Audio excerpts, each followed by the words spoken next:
PM Surya Ghar Muft Bijli Yojana has been launched to install rooftop solar plants to enable 1 crore households obtain free electricity up to 300 units every month. The scheme has generated remarkable response with more than 1.28 crore registrations and 14 lakh applications, and we will further encourage it. नमस्कार, मैं हूं पुरुषोत्तम पांडे। स्वागत है आपका एक और नए video में।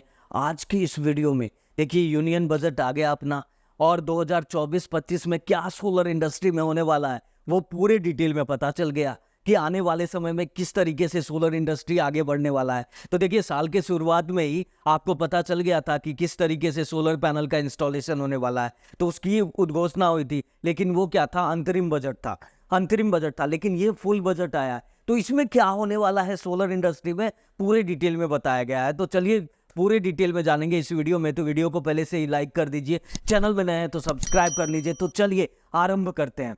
तो जैसा कि आपको पता है 2024-25 का पूरा बजट किस तरीके से होगा, किस तरीके से पूरा भारतवर्ष आगे बढ़ेगा और कहाँ पे किस तरीके से खर्च किया जाएगा, उसका डिटेल ओवरव्यू दिया है वित्त मंत्री निर्मला सीतारमण जी ने। और सबसे पहले तो ये देखिए कि एक महिला वित्त मंत्री है जो 7वीं बार बजट पेश कर रही है। तो ये उनके लिए बहुत बड़ी उपलब्धि है, ये भारत के लिए बहुत बड़ी उपलब्धि है कि एक महिला वित्त मंत्री है जो इतने बार बजट का भाषण दी है। तो देखिए ये रिकॉर्ड है, और इस तरीके का रिकॉर्ड के लिए बहुत बहुत बधाई। और देखिए हम भारतवर्ष के लोगों को गर्व भी होना चाहिए। तो अब क्या है कि देखिए ऐसा नहीं है कि बजट में सिर्फ बिहार और आंध्र प्रदेश के लिए ही सारा चीज हुआ है। हाँ बिल्कुल बिहार के लिए हुआ है, और ये जानकर मुझे बहुत खुशी है क्योंकि मैं बिहार से आता हूँ। और जब वहाँ पे इस तरीके के इंफ्रास्ट्रक्चर पे वर्क किया जा रहा है तो मेरे लिए तो बहुत, मतलब मैं सोच भी नहीं सकता मैं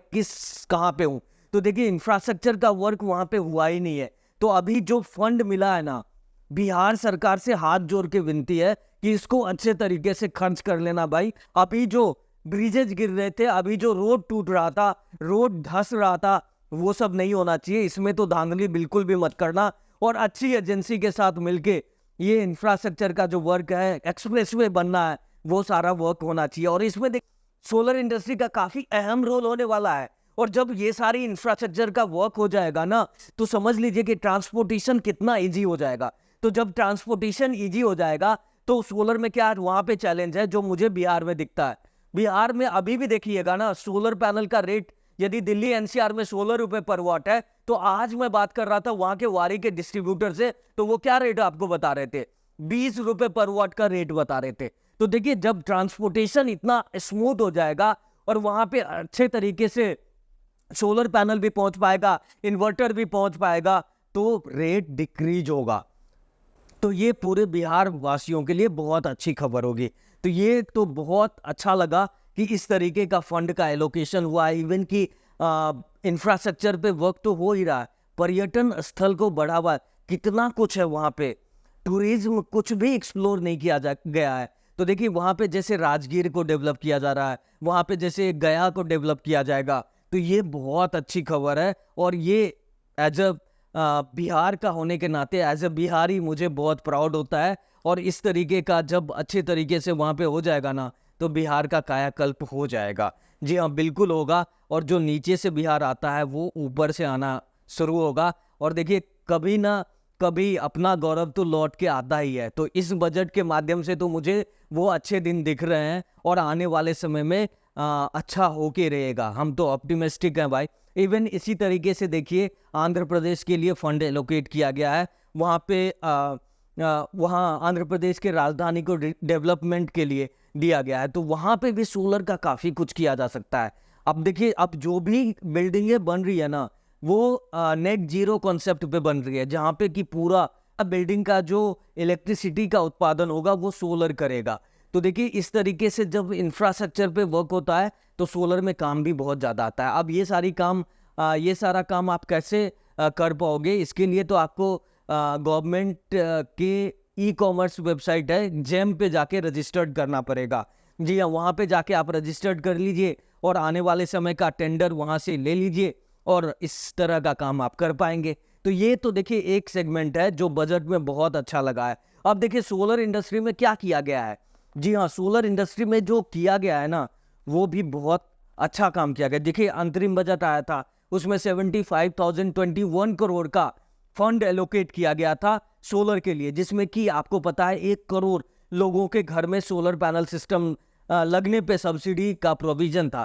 क्या सब्सिडी का प्रोविजन था? 1 किलोवाट का आप लगाते हैं ना तो 30,000 का सब्सिडी मिलेगा, 2 किलोवाट का लगाते हैं तो 60,000 का सब्सिडी मिलेगा, यहीं 3 किलोवाट का सिस्टम लगाते हैं तो आपको 78,000 का सब्सिडी मिलेगा। ये रेसिडेंशियल कस्टमर के लिए है। जी हाँ, बिल्कुल रेसिडेंशियल कस्टमर के लिए। और यहीं पे यदि कॉमर्शियल कोई कस्टमर है तो वहाँ पे सब्सिडी नहीं मिलेगा। जी बिल्कुल भी नहीं मिलेगा। तो आप देखिए, चाहे 3 किलोवाट का लगाएं या 10 किलोवाट का लगाएं या 50 किलोवाट का आप अपने घर पे लगाएं तो सब्सिडी 78,000 का ही मिलने वाला है। या आप स्पेशल रीजन में हैं तो वहाँ पे आपको ज़्यादा से ज़्यादा मिलेगा। अब जैसे यूपी जैसे शहर में, यूपी जैसे राज्य में आप रह रहे हैं, शहर तो नहीं है, राज्य है, तो वहाँ पे आपको स्टेट गवर्नमेंट 30,000 का एक्स्ट्रा सब्सिडी का बेनिफिट देती है, वो आप उठा सकते हैं। तो देखिए यहाँ पे ज़्यादा कुछ तो नहीं कहा गया है, क्योंकि अंतरिम बजट में ही जो एलोकेशन था उसी को आगे बढ़ाने की बात की गई है।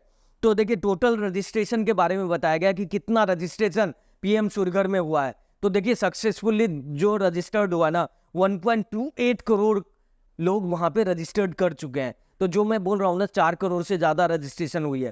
तो देखिए 4 करोड़ से फिल्टर आउट करने के बाद जिनको की एप्लीकेशन प्रोसेस और फिजिबिलिटी तक अप्रूव हो चुका है, वो ये लोग हैं। ठीक है, इसके अलावा बात करें तो 14 लाख लोगों ने सोलर पैनल सिस्टम इंस्टॉल कर लिया, उनकी एप्लीकेशन गवर्नमेंट के पास पहुंच चुका है सब्सिडी का। जी हाँ, 14 लाख लोगों का एप्लीकेशन पहुंच चुका है जिनको की सब्सिडी मिलना है। तो ये देखिए इस तरीके से काम चल रहा है। और यदि अभी तक 14 लाख ही पहुंच चुका है तो देखिए भैया, अभी 2024 का 6 से 7वां महीना ये चल रहा है, अभी 4-5 महीने और बचे हैं, 1 करोड़ लोगों के घर में लगना है, तो कितना फास्ट में काम करना पड़ेगा। तो देखिए अभी के समय में 2024 में यदि हम यही टारगेट अचीव करें ना तो 30 गीगावाट का लगभग इंस्टॉलेशन हो जाएगा। और ये बहुत बड़ा अमाउंट होगा जो भारत को सोलर एनर्जी में काफ़ी आगे बढ़ाएगा। तो देखिए इस तरीके से 14 लाख लोगों के घर में सब्सिडी मिलने वाला है, इसका उन्होंने जिक्र किया। साथ ही आपको बताना चाहूँगा इनकम की बात की गई है। अब सोलर पैनल लगा के आप कैसे इनकम करेंगे? तो जैसे बिल्कुल इनकम करेंगे, और ये मैं बार बार बोल रहा हूँ, और ये मुफ्त बिजली योजना का जो मतलब भी है ना, वो इनकम बढ़ाने की बात वाली बात है, वो तभी जाके मुफ्त होगी। तो इसमें बताया गया कि 15,000 से लेके 18,000 करोड़ का इनकम होने वाला है। और गवर्नमेंट को नहीं होने वाला है, गवर्नमेंट को भी होगा लेकिन इनडायरेक्ट वे में होगा। अभी क्या होगा कि जैसे आपके घर में सोलर पैनल लग गया ना, अब जिस समय पे आप ज़्यादा इलेक्ट्रिसिटी यूज़ नहीं करेंगे, लेकिन सोलर तो बिजली बनाते रहेगा ना, उसको जितनी ज़्यादा लाइट मिलेगी, जितना ज़्यादा उसको सन टाइम मिलेगा, उतना ज़्यादा इलेक्ट्रिसिटी बनाएगा। तो जब आपका कंजप्शन नहीं रहेगा उस समय पे क्या होगा, ऑन ग्रिड सिस्टम है तो ये डायरेक्टली ग्रिड में सप्लाई हो जाएगा। और जब ग्रिड में सप्लाई हो जाएगा तो गवर्नमेंट कहीं पे भी उसको यूज कर पाएगी, और जब यूज कर पाएगी तो गवर्नमेंट को फायदा है ना, आपकी बिजली को वो अलग दर में बेच सकती है। तो देखिए गवर्नमेंट का तो अलग तरीके का फायदा होने वाला है, लेकिन आपका कैसे फायदा होगा? आपका ऐसे फायदा होगा कि जो भी आप यूनिट बेचेंगे उसका आपको पैसा मिलने वाला है। जी हाँ, बिल्कुल पैसा मिलने वाला है। और ये अमाउंट 15,000 से लेके 18,000 करोड़ के बीच होने वाला है।